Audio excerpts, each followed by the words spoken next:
Blog Talk Radio.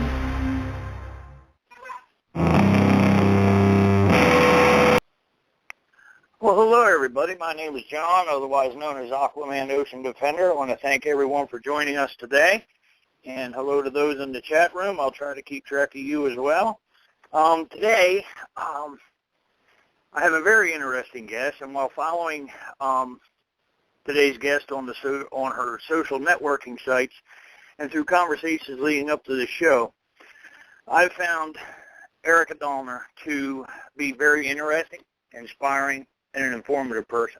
Her journey and the dots that she's connected are truly intriguing and eye-opening, in my opinion. And without further ado, I would like to take the time to welcome Airika to the show. Thanks for joining me today, Airika. Thanks for having me. Yeah, I mean, I have to say you're one of the most, in my opinion, again, one of the most well-versed people that I've followed online in a long time. You really do have I appreciate hearing that. Yeah, you have a big picture view. I think you hit issues with a brutal reality that I enjoy, with an undertone of idealistic hope, which I just dig your vibe that way. And I know we got a lot of topics to cover today, and I really want to get at it. For our listeners today, and for them to better understand where you're at in life today and how you've gotten there, can you tell us how you began your journey of discovery? That's a really interesting question because it's multifold. I would say that starting out being born to a military family, my dad being a lieutenant colonel in the Army, serving 2 tours in Vietnam, where he ended up getting post-traumatic stress syndrome, and which led him to become a counselor for Vietnam vets and other veterans who suffered from PTSD. That gave me a pretty interesting view of the military, inside view. And my mom also worked with the mentally ill and the criminally insane, and is a whistleblower for mental health in the United States. She is the president of an employee union at her hospital, and so that pretty much gave me an activistic viewpoint in a lot of ways, because she was always taking me in school to go to rallies and protests in D.C. And, of course, I would say probably the quintessential moment that really opened my eyes was when I was 25 years old and 9/11 happened. I mean, it's hard not to have that be a turning point for a lot of Americans, I would say, for a lot of people in the world. Mm-hmm. And just watching that unfold, I was actually awake when it was happening live, and watching that unfold really opened my eyes to a deeper corruption behind the U.S. illusion. So that became undeniably clear, but so I'll leave it there. But another issue that definitely really opened my eyes to the medical system, to food, to all of these things would be getting really, really ill when I was just a teenager. And I was just starting out at art school. I was on scholarship. I was an athletic young person. And very, very rapidly, I became extraordinarily ill. It took at least a year and a half to just get a simple diagnosis with juvenile rheumatoid arthritis. But in that beginning, I was just a deer in headlights. I didn't know what was happening to me. I just knew that I went from being very, very healthy to unable to take care of myself.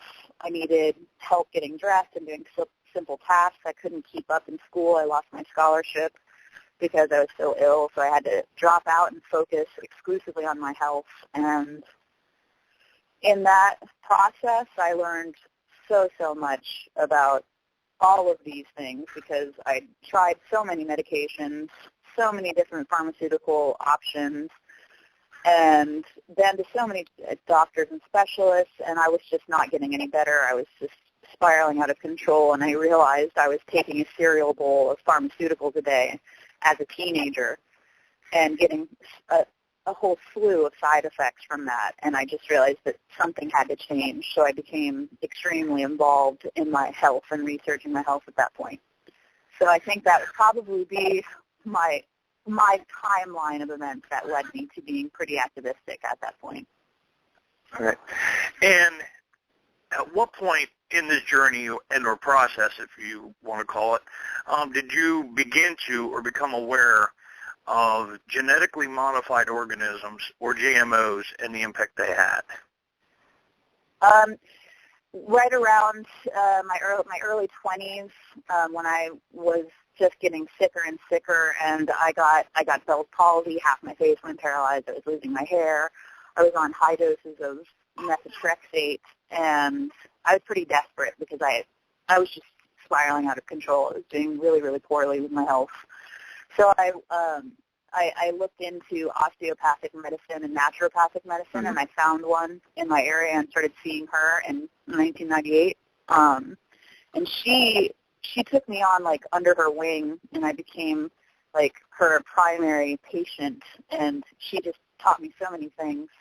She opened my eyes to a whole lot about GMOs and leaky gut syndrome and Agent Orange being in my system. I got a lot of blood screening and found out that I had all the components for Agent Orange in my system, and that I was showing extreme allergies to pesticides in general, just in the environment, and preservatives in food and fossil fuels. Just I literally was wearing a gas mask when I would pump gas or be in a gas station because I had an extreme immune response, and even I had trace response to plastics. So I couldn't even get my medications in plastics. So I learned a lot from getting treatment with her, and it just opened my eyes to Monsanto, because being told you have Agent Orange in your blood, obviously that is a pretty big eye-opener. And I contacted my father, having been in Vietnam, and he didn't have any traces from his blood tests returning from the war. He didn't have any traces of Agent Orange, so it looked like I'd gotten it just from the use of it domestically in the United States. So that's still unclear. But that's where I started to learn about Monsanto specifically and GMO in specifics, and totally getting rid of it out of my diet at that point. Right. So you also began during this journey to see how your health was directly related to and affected by the status and of the global ecosystem. Is that not correct? Absolutely. There is no doubt about that. And, with our global ecosystems right now, we all hear about global climate change, and it's been a primary environmental topic in mainstream media. Do you believe in global warming and climate change? Well, I mean, just looking at what's happening in Texas and all over the world, it's really hard to not believe that something's going on there. Absolutely. Mm-hmm. I think more importantly, though, I don't feel like people are talking about the causes, the in-depth causes, which to me would be corporate global pollution that's gotten to a super saturation point. Mm-hmm. And everything's just completely out of control because of that. And I don't think that's talked about at all, of course. It's left out of the conversation for the most part. Right. And so with that, I would have to, it leads me to this. Do you believe that there's a connection between the biotech industry and climate change and other environmental issues we face today? Is there a direct correlation? Absolutely. There's absolutely no doubt. I mean, it's pretty hard to believe that one industry can be responsible for so much havoc in an ecosystem, and then, of course, all of the health of all. I hear so many people all the time talking about how we're each responsible and that we have to be responsible consumers and we have to vote with our dollars and all these things. But I just think that at this point it's gotten so advanced with these corporations that it's not even very realistic to just rely on spending your dollars and influencing things, because their behaviors are so insidious and so subversive in how they behave. But absolutely, they are responsible for a big portion of the problem. I would say that just since 1990, that's when Monsanto really started introducing its products into our food system, like the early 1990s. They introduced fat replacements and different additives to food, and they're all not healthy. I mean, if you look at what Monsanto produces, they produce like PCBs, which they're in our water system, and that's a horrible issue right there. DDT, an insecticide that's had an unbelievable amount of health problems and different problems in our environment. Dioxins, Roundup is now being discovered to be involved with Parkinson's and sterility and like all kinds of issues. The bovine growth hormone that was in our milk, that caused a big problem. NutraSweet even.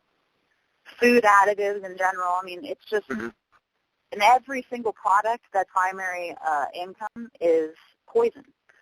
So if you think about the fact that just in the beginning of the 1990s is when the FDA started approving all of their products, and 1994 is when their major North American crops started going in. And since then, like I think by 2007, they were already having control of about 80 or 80+% of the food supply. That's a lot. That's a lot of their chemical going into the atmosphere and the groundwater in a very short period of time. And I mean, if you look at the correlation of that time and the increase in obesity, the increase in juvenile diabetes, autoimmune disease, food sensitivities, gluten sensitivities. I mean, we didn't even hear about that stuff when I was a kid. And people being lactose intolerant all over the place. I don't think that that's just happenstance. I don't know how you feel about that. And like the opening song, I'm not an expert, and only an expert can deal with the problem. But I think it's pretty blatant. So it is blatant. It's pretty scary. And on that little jingle in that tune, I'll be honest, I had never heard of it before until you posted it, I believe, on one of your Occupy pages. And I actually have saved that now. It actually plays on my iPod. I love that song, so I have to thank you for that real quick. You did that, and I really, I don't consider myself an expert in anything other than basically ocean and marine life-related things. Being a marine biologist and everything. However, I do. Much like you, I look at the big picture. I think way too often. I mean, even though we deal with so many singular issues, and they're all important, unless we realize how they're all interconnected and how it all works. Exactly. It's just, sometimes it's an exercise in futility. So I really try to present everything I do, from a broad spectrum. As far as dietary choices, I'm probably on the extreme side of that, being a vegan. I'm right there with you. I just, I don't want any of the junk in my body. My grandson, who is 4.5, and being raised vegan, and I raised him, on my own and raised him in this lifestyle. And to be honest, he's never even had an ear infection. He's never been to the doctor. He hasn't had the sniffles. He's nothing. He's, the epitome of health. So I believe there is a direct correlation with all the junk that people are putting in their bodies. You bring up earlier, you had brought up about, how, they want to control and, monopolize. Way back when I did a show, I don't know if anybody, some of our listeners, they listen to the Social Justice League, which I do with my partners Ron Jordan and Andrew Brewer. And right after the Deepwater Horizon, spill in the Gulf in 2010, I talked about, some of the investments. I looked in a different way. We're all aware of, what BP has done. I mean, all you got to do is look at Exxon Valdez. And 25 years later, that's still not the same. It's never going to be the same. Those ecosystems have been altered. But something that I found to be really an eye-opener to me during that time, Airika, was that Halliburton had invested in the production of Asian aquaculture, where they were installing fish farms, and I'm just like, okay, now hold on here. Here's a corporate entity that's responsible, for this Gulf oil spill, and it's been well documented over the past 3 years, the impact that it's had on the wild-caught shellfish. And they're promoting aquaculture. I mean, so these are dots. It's on a global scale, and I'm not much of a conspiracy theorist, but sometimes it's so evident and so obvious that it isn't really after a while. It's the truth. The truth of the matter is they're about making a dollar. They'll do it any way they can. And that's if you look at the details, though, the business model of what they're doing, as far as the business model, it's amazingly effective. That's the scary part. Yes, it's ethically horrible. It's bordering, I wouldn't say bordering, I would say it's evil. But it's just, as a business model, pure and simple, without anything else around it, it would behoove them to do what they're doing because they then are able to monopolize all of the profit the way that they're doing things. And I really do think that pretty much TPP trade agreement and all, like the bioeconomy blueprint that Obama signed into law is pretty much the precursor for what the TPP trade agreement is turning out to be, in my opinion. Mm-hmm. It just pretty much shows you what industries are involved in and who are going to be benefiting from all of these things and these law changes. Because, and then if you look a little further, it's not even hard to discover that energy, big pharma, and then, of course, big agriculture and biotech, they're all cross-patenting so that they can profit off of each other infinitely. It just doesn't end. And when you're talking about the TPP, for our listeners that may not be aware of the TPP, or the TPP, it's the Trans-Pacific Partnership Agreement. Airika is more well-versed on that than me, but it's something that definitely, if you're hearing this for the first time, do your homework. It's something that you need to be aware of. And it's almost like a corporate grab. It's a corporate grab of global control.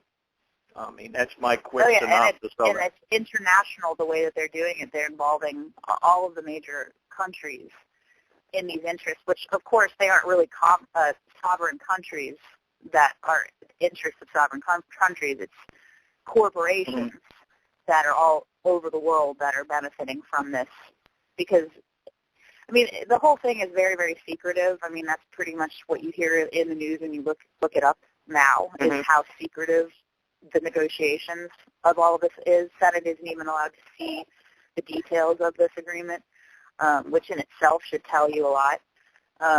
But just from what we do know, it pretty much looks like it gives extrajudicial powers to these corporations that circumvents national and local law, and even environmental law.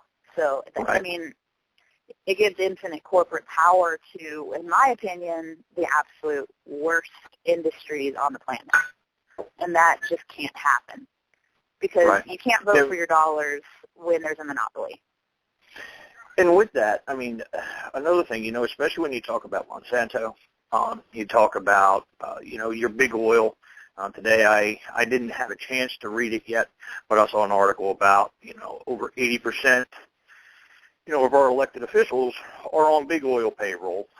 Monsanto executives have basically infiltrated our government. So you vote with your dollars, but big oil, biotech, these corporations, they have infiltrated our government. Yes, and how can you vote for your dollars when every single option of product is owned by these exclusive corporations? Right. So what would you, as an activist and advocate that's aware of the global situation and what we face as individuals, what would you tell our listeners, or what would you recommend to them as far as voting? They tell you to vote for your dollars. I myself, this past election and future elections right now, my efforts and energies are on the Green Party. The major two, the Democrats and the Republicans, as far as I'm concerned, they're both crooks. They're all bought. They're all paid for. Absolutely agree. And, it's time we look at the third option. It's time that, the power of the vote, and, we take it back. We have to take it back. I mean, other than that, we're just The basically problem enabling. is that it's become an international issue now. I mean, they've Right. infiltrated international economies at this point. And that's Right. what's so scary about the TPP trade agreement, is it just gives them extrajudicial global powers that usurp all sovereign law. And sovereignty doesn't mean anything to these corporations. They don't care about anything about nationality or a sense of like national pride. They don't care about that. Long since lost any interest to them at this point. They just go where the resources are, and they're exploiting them. And that's really what it boils down to. And I mean, I did want to talk about the aspect of Monsanto that I personally find really, really frightening, and that would be the Terminator genetic aspect of the genetically modified organism. Right. That would be the reference to the Terminator gene. Exactly. So, and how that affects patent law, and of course monopoly again, on a genetic molecular level, which is why people don't know about this stuff, is because you can't know what you don't see, and nobody tells you honestly about in the first place. So anyway, the Terminator gene is really frightening to me personally, because essentially they put it into place in their genetically modified products so that they can ensure that whoever's buying their seed has to continue to buy it every single season, so they can't continue to do seed saving like they once did. So ensuring profit every season, of course. But if you think about it in a long-term sense, it's only 70 to 80% effective Terminator genetic aspect. So that means there's a 20% window where it can cross-contaminate with natural organisms. And it doesn't take much to think about that and see how much of a problem that is, because the wind can spread it into wildlife environments, birds, grazing animals, spread this stuff around. It gets into the ecosystem, and then what happens is that it cross-contaminates by breeding with the natural organism, and then that natural organism, after several generations, becomes the GMO patented gene, because the Terminator aspect plays itself out. So what's scary about that is that literally Monsanto and the other biotech industries creating these products will have complete and utter control off of all organisms on Earth eventually if they keep going at this, because it's contaminating everything. So if you look at anything under the microscope, you'll see that it's their patented product. So therefore they have subversively taken control of everything. And it's happening now that it's cross-contaminating. And they are just buying up salmon. They're making GM animals. They just released GM salmon into Canada, I think 2 weeks ago, and then trees. I mean, it just doesn't stop.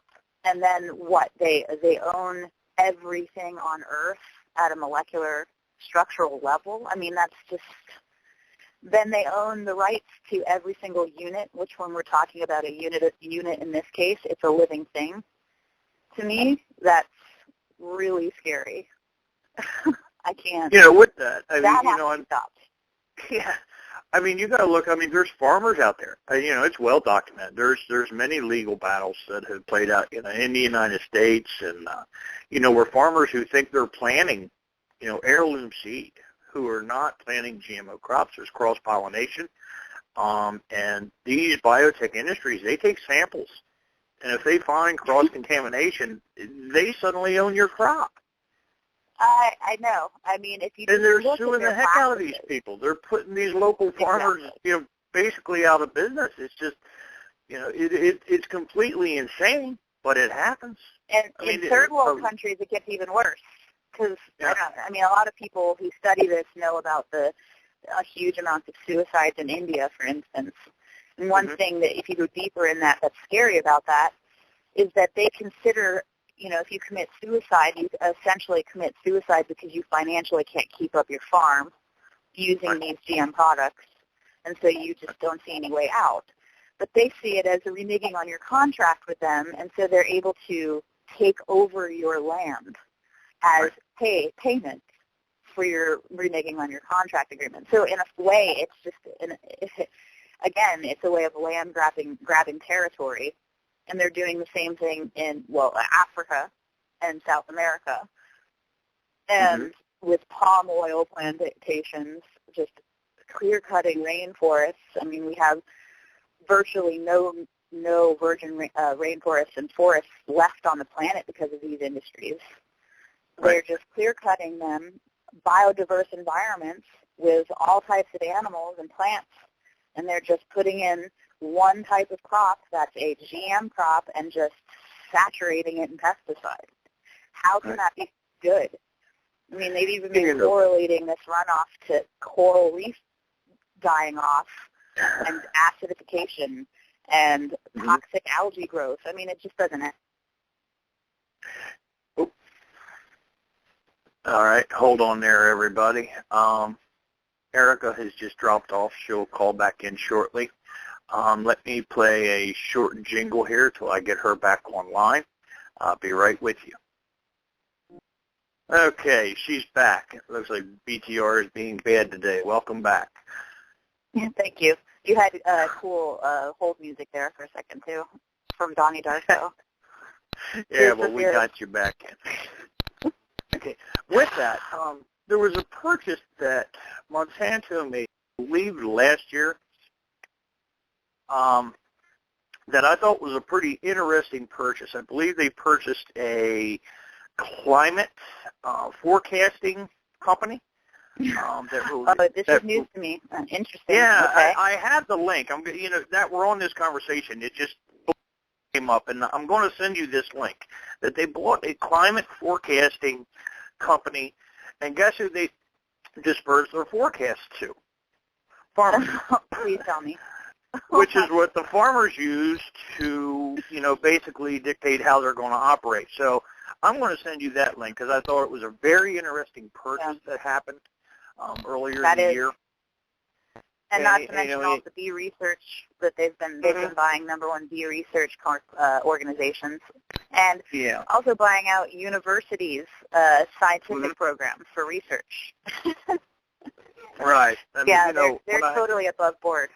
Yeah, and when I saw that, I thought, who doesn't see this? I saw it. I posted it on Facebook once, but like I said, I want to get you that article, and I have it in my archives, and I will get you that article today because I think you'll find that to be a very interesting purchase on their part of how they're going to manipulate the system even further. That being said, we see. Here's another one. Since you touched on other corporations and everything, happening on the international level, obviously the plants need water. But we have these large water corporations, especially Nestle, who have gone overseas, in Africa and others, and they've basically depleted aquifers. They've taken control. People that are 20 feet from a water main can't even hook up to it because they can't afford the water rates. Yeah, even in Canada, they got caught doing it. Right. So they're all interconnected. Monsanto can afford to buy the water from Nestle. They can afford to buy the privatization of water. And you got people that need it that are suffering from illness and disease because they don't have access to fresh water when they're 20 feet from a water main. It's absolutely ridiculous. It also opens up the industry of water purification because if no water that you can get from nature is safe, then of course you have to look towards someone to save you. So of course they look like they're rushing in to save the day when really they created the problem to begin with, which is disaster capitalism. That's exactly right. And at this point, why do you think it's been so hard to regulate the biotech industry? Because they're so subversive in how they behave. I mean, people can't even get a straight answer. I mean, if they control the very research facilities that are researching their products, how can you expect to get an honest answer about the safety of those products? If they, take over the FDA and are controlling the FDA, how can you have any regulatory process that's worth anything? If they also have people inside the Supreme Court and the judicial system protecting their interests. Again, I mean, they've, like you said earlier, they've infiltrated governments at this point. And so, yeah. They're all scratching each other's back, essentially. Oh, no. I mean, they're all helping each other, and they're, through ALEC and other think tanks for making legislation, they're just able to, they've been able through the last, 25 years, especially, and especially since the early 90s, they've been able to take over huge portions of the agricultural industry. They're dealing in the foundational staple products that we all depend on, and that's a guaranteed cash cow if they can just monopolize it, and they are doing a great job of it. Just join forces with all of their potential opposition, their competition, I should say.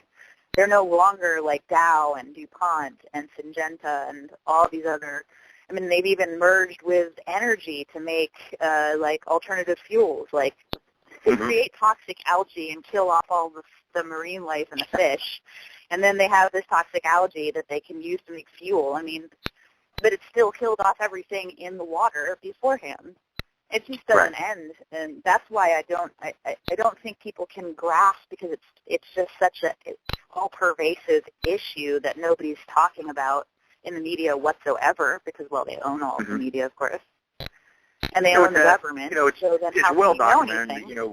We all see that they basically have overtaken, the United States government, and they own it, and they call the shots. Now that they're going out on an international level, with the TPP and initiatives like this. Well, they have a lot of power in the UN. It looks like as well.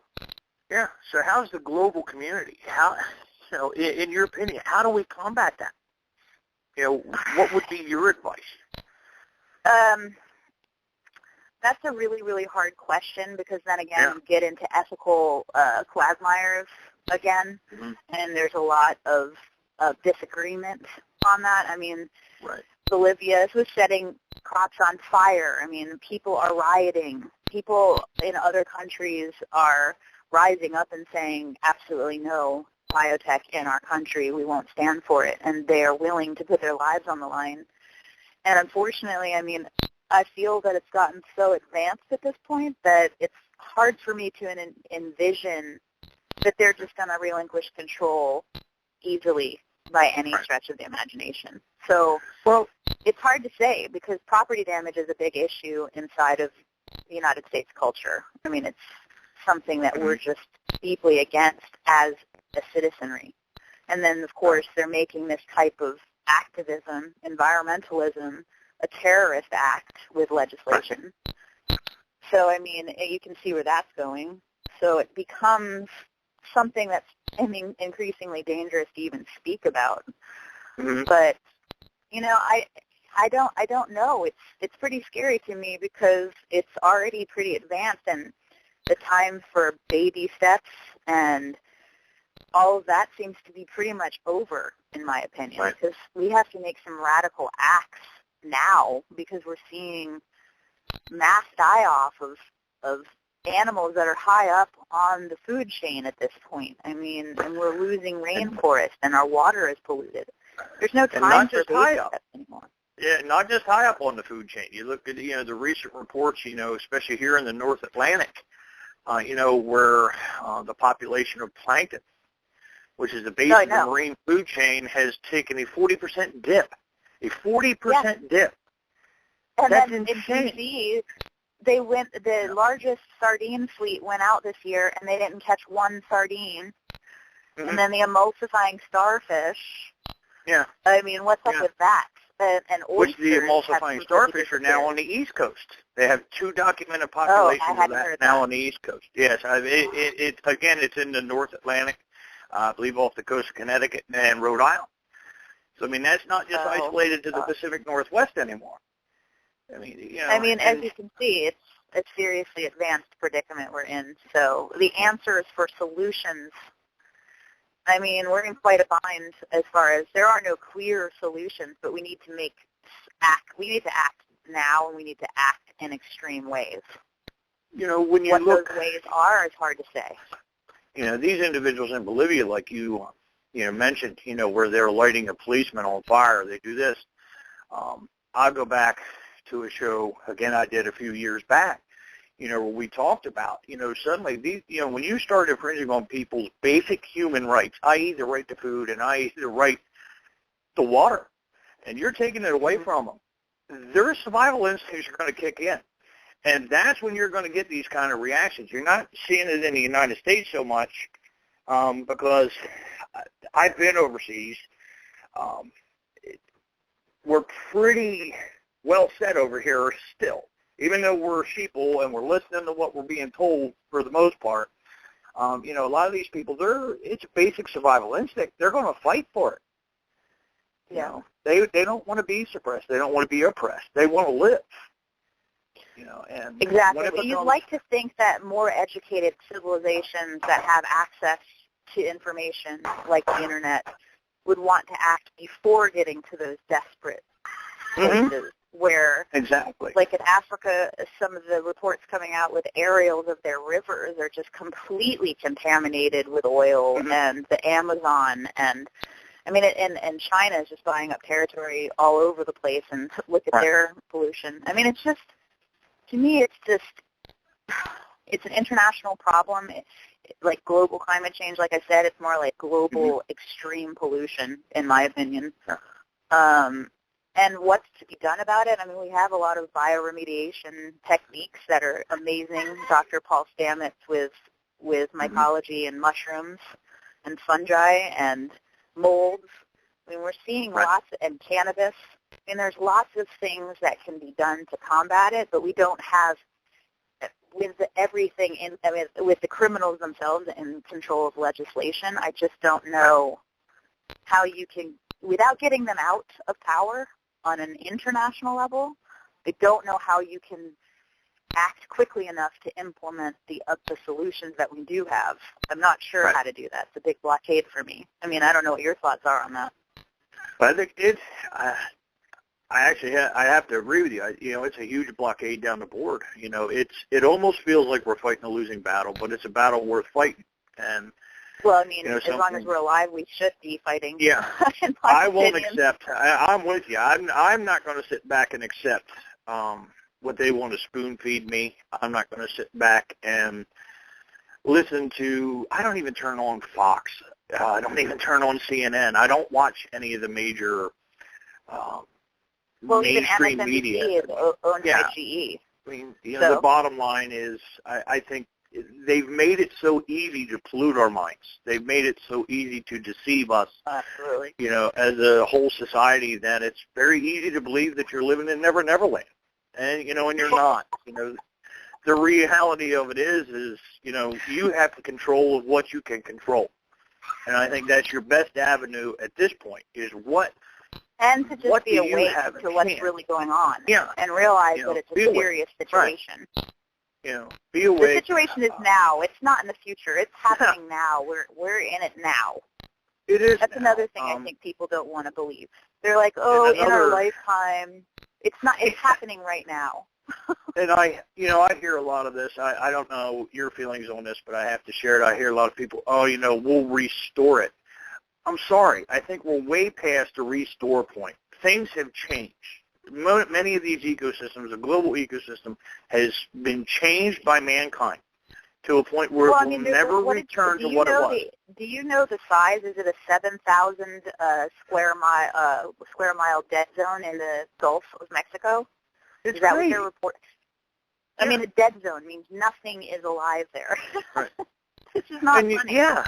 And you look at the sailor that just went across the Pacific, who had done it, a few years back, and his reports were just, to me, and many that are paying attention and that are aware of marine ecosystems, he saw no wildlife. It wasn't there. He did see a whale with a tumor, barely clinging on to life, and a lot of garbage. And the Great Pacific Garbage Patch and the 5 other plastic gyres. You mentioned the whale with the tumor. Have you seen the reports this week? Everybody, it's always been this thought ideology that, sharks don't get cancer. Well, this week they, that picture surfaced and, where they found a great white shark that has this huge tumor in his mouth. On its mouth. Where did this come from all of a sudden? With the amount of underwater photography, with the amount of people that are in the water with various sharks on various reefs throughout the globe, this is the first picture to ever surface, and it suddenly just happened. I'm not buying it. I'm not buying it. I'm not buying it either. Induced. It has to be human-induced. Absolutely. But, if you think about how much just biotech, monoculture, agriculture is responsible for a lot of this, it's quite amazing. I read somewhere that in Cuba they stopped using GMO for a period of time, and their coral reefs in that area were regenerating. And I'm sure you know about the coral reef die-off that's going on in Hawaii. Most people don't realize that the coral reef, because it's under the ocean, is actually responsible, for like 70% of the oxygen on Earth? Yeah. Well, coral reefs globally are in huge problem. I've said it for, I've been pounding that drum for quite a few years now. And I was in Hawaii in the 80s, when I lived there. And our nickname for Waikiki Beach back then was YPP. I wouldn't even go in the water. The corals there were dead in the 80s. And now we're sitting here in 2013, coming up on 2014. It's not getting better, folks. It's getting worse. They're saying that they're dying off by an inch a day, I believe. Yeah. With some type of disease. It's horrible. And with that is going to go, you're talking about a cascading effect to where if the marine food web crashes, if it crashes, there's going to be a huge impact, on terrestrial life. This is going to go straight up the chain. It just makes sense. It's coming. It's coming. You got to think, we broke the 7 million population here, on the globe. Mm-hmm. We're still producing, and, we're producing, like, part of the pond, rabbits. But, at what point do we take responsibility as humans, as awakened, informed humans? At what point do we say enough is enough? I know the fact that they've said elephants are going to be facing extinction in under 10 years. Mm-hmm. That's just insanity. Yeah. Tigers, lions are facing extinction. Yeah. Because they don't have any territory left. These corporations have bought up entire continents and are using monoculture, like plantation farming techniques for all of our staple items, contaminating the groundwater, oil companies contaminating, fracking contaminating, nuclear, Fukushima. When does it stop? And they're all interconnected. Our entire economies are based on fossil fuels. Our economies are based on things that are horrible, period. You touched on DDT. You touched on DDT. Do you know there was a off the coast of Los Angeles, there was a buried amount of DDT that has basically vanished. Yeah, I'll send you that link too. You're gonna be flabbergasted when you read it. You read about all these things. Much. Yeah, it's horrible. There's just so much. Yeah, this report, with the DDT off the coast of Los Angeles, we're talking thousands of, tons of this stuff that was buried off the coast of L.A. And then they went out to do, an assessment of what was there, and they're like, oh my, it's almost all gone. Where'd it go? Oh my! Are you kidding me? Where do you think it went? It's in the ocean, you idiot. Now you're adding, the Fukushima radiation. You're adding the DDT, the tons of other chemicals and pesticide runoff, from and then every waterway. Dumping mercury into the Great Lakes, like 20 times, which no mercury is safe, but they said it was 20 times past the legal limit. It's horrible. It's horrible. And here, when you talked about, acting here in the United States, what can we do in the States? I think it's real important at this point that we touch on one thing that you were involved in, and that's the National Defense Authorization Act, the NDAA. How do you feel that is connected, and does it play a part and a role in all this? And absolutely. It's really There's a tool. No doubt. it's really a tool for the corporations, and our corporate-owned government to say, you know what, now we can squelch these people. Exactly. That's exactly what it does. Because, I mean, if nothing else, it puts fear into journalists. It puts the fear into whistleblowers and just general activists. And I know it's made me very afraid of what could possibly happen to me if I open my mouth to speak about these topics. Right. Because you're putting yourself at risk, because they're categorizing people that speak against these industries as terrorists. They're labeling people like people who are environmentalists are now terrorists. People that used to be what we base all of our civics lessons growing up on, right. American national pride and patriotism was based on activism, and now it's considered a terrorist act. And with the NDAA specifically, I mean, you have no right to due process. You can just be like Pinochet and disappeared off the streets without any actual official charges, without anyone knowing where you're being taken. And it's essentially creating legal rights of active war in domestic space. And you can't have a functioning Bill of Rights or Constitution if you're functioning as if you're a territory that's under law, that's in active war. The two do not coincide. They cannot act together. It's just impossible. It's an impossibility.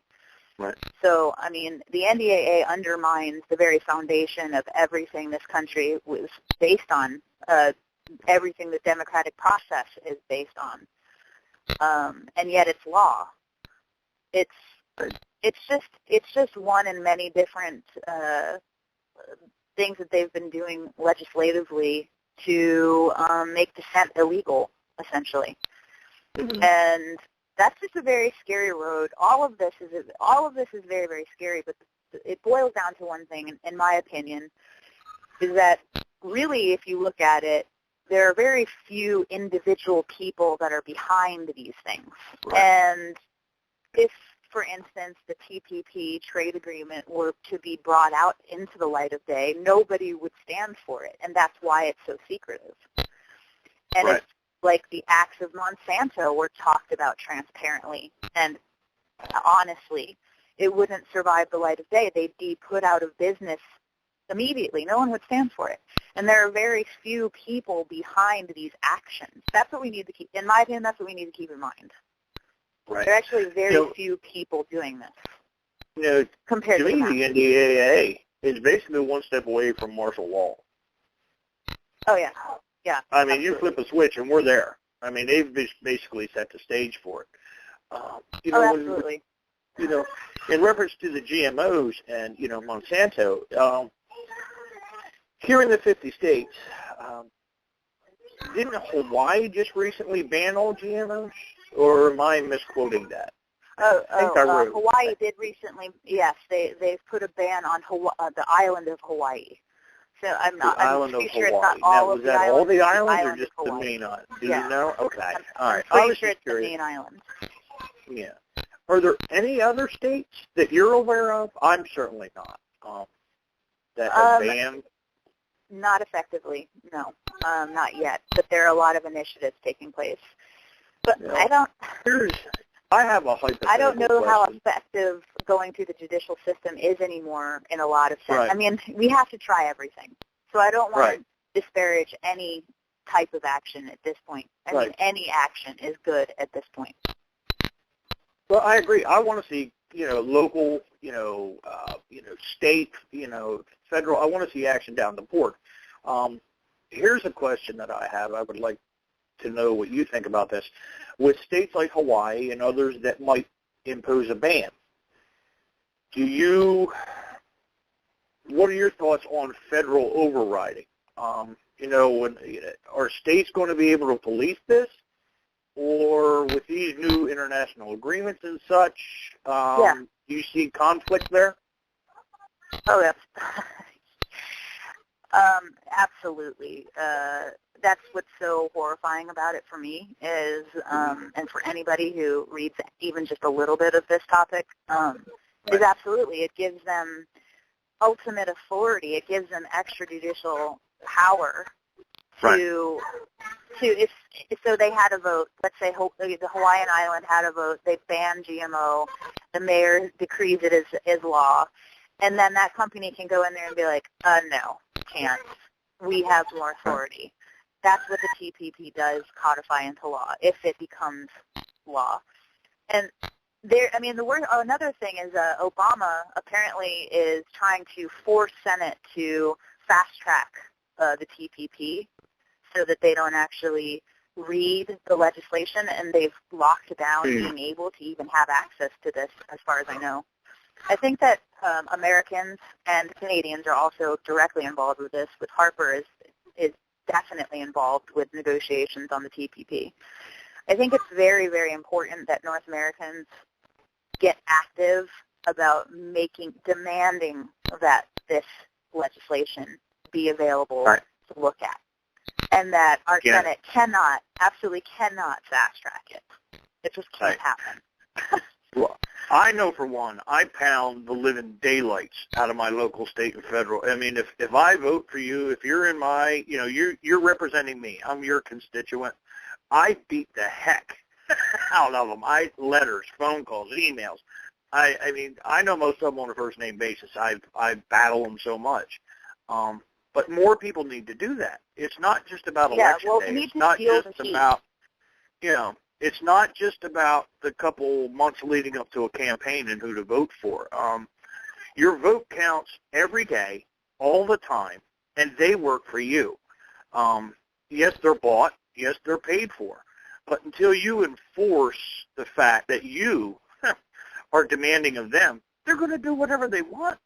We've made it easy. Well, because, if they don't think anybody's opposing what they're doing, no matter how criminal it is, if nobody is actually noticing and actually opposing it, they have nothing to be afraid of. Look at your look at your elected officials' voting records. Look at their campaign funding. There's OpenSecrets.org. There's ways to find out where their finances are coming from. You can view their voting records. Do they really represent you? Call them out on these issues. I mean, yes, it's cumbersome, and yes, it's tiresome, but what fight such as this is critical isn't worth the effort. To me, it's worth that time. It's worth the time to get in their face, and unless you do it, are you just going to accept this? I can't accept it. My military background we're going to be alone. in some serious trouble if we don't put the brakes on what they're doing, because they're doing it at an exceedingly rapid rate at this point. Right. So people need to get awake and get active as soon as possible, in my opinion. It's true. Already critical at this time because it's happening I'm telling you, I have rapidly. a bug-out cabin. I have a cabin up in the mountains hidden somewhere that if it hits, I'm out. I'm gone. I'm taking people that I care with me, and I'll protect my own. The drones can find you. I served our country. I'm not going to lie. I can't deny that. I served our country. I believe in what our country was founded upon, and I said it before, and I said it again. I will. And protect so many all, military men and women do. That's I will protect. Actually. Everyone against all enemies, foreign and domestic. But when I read that phrase, and I've said this before, when I read that phrase, all enemies, foreign and domestic, I would have stormed the White House a long time ago. That's the flip side of it. Is people they need to get are organized, though. Yeah. As individuals, we're very isolated in our own vacuum of our own nuclear families and our own limited circles of friendships. People need to get organized. That goes back to what I said early on. We need the interconnectedness. Everybody's issue. We need to get off the internet more and have human contact with people get in it locally. Yeah. And before we're under the 4-minute mark, Airika, I want to give you a chance to tell the people that are listening today how they can get a hold of you and maybe some sites that you recommend and, sites that you run and contact information for you for, future use. Because trust me, folks, Airika's a person that you want to keep your eye on. You want to listen to what she has to say because, in my opinion, it's worth it. So I really appreciate that. Thank you so much. And I really enjoyed this conversation. It's turned out to be really fun. I right now I'm working on my own personal blog, so I'll be off of social networking sites, and you can contact me. It's going to be I am Airika, so it's IAMAIRIKA.com. That'll be up within the next few weeks, and you'll be able to contact me there. You can also contact me on my Facebook page. You can contact me through my community educational sites, which would be Occupy the EPA, Occupy the FDA. But actually, I'm about to expand into creating more things and more outlets, so you just have to keep up with my social networks for the time being and see how they unfold. Well, I definitely keep up with them. I look at them every day. Each time I get home from work, I check, both on Occupy the EPA and the FDA. Your efforts are, they're valiant, for lack of a better term. They really are valiant. I believe in what you're doing. This is my first radio interview, so I'm breaking the seal on that and getting started. I'm really glad you did this. I know, we've talked about it, I think, between you and I probably for almost a year now. Yes. So this is everything I thought it would be and more. I really think we could probably talk for another hour or two. The way easily. This is and going. then we can take phone calls. I would love to extend an invitation for you to revisit, to join me in a couple months, and we'll put together another show because I believe in your message. I believe in what you stand for, and this is the interconnectedness that we need. I.e., I'm Aquaman Ocean Defender, out there in the social networking, world, but unless we start working together, it's just not going to happen. You need human contact, human voices, human experiences to really feel connected to what's going on. Because it can be very isolating to just be an internet space. You need to feel a community experience with people around you and not be afraid to talk about these topics because they've become so taboo and so, people are so uncomfortable about talking about politics. And everything is political when you really get down to the nitty-gritty. People need to stop being afraid of speaking their minds and voicing their concerns and coming together and making mistakes and just putting your best foot forward and coming together with people. Stop with the social anxiety. We got to get over these things and come together and work together again. That's wonderful. So that would be my number one plan for everything, is just to try to build a community with people that you care about and you work with on a weekly basis in a non-commodified space that's not necessarily a religious space. That's hard to find. Right. Yeah. I mean, that's spot on. Years ago, I wrote a blog actually called The Shades of Gray, which was about operating in the middle, not on the idealistic right or the idealistic left, but getting in the middle and not surrounding yourself with all like-minded individuals. Where's the challenge in that? Where's the potential for learning in that? I enjoy meeting people from all different walks of life. I mean, to me, that's how I learn on a regular basis.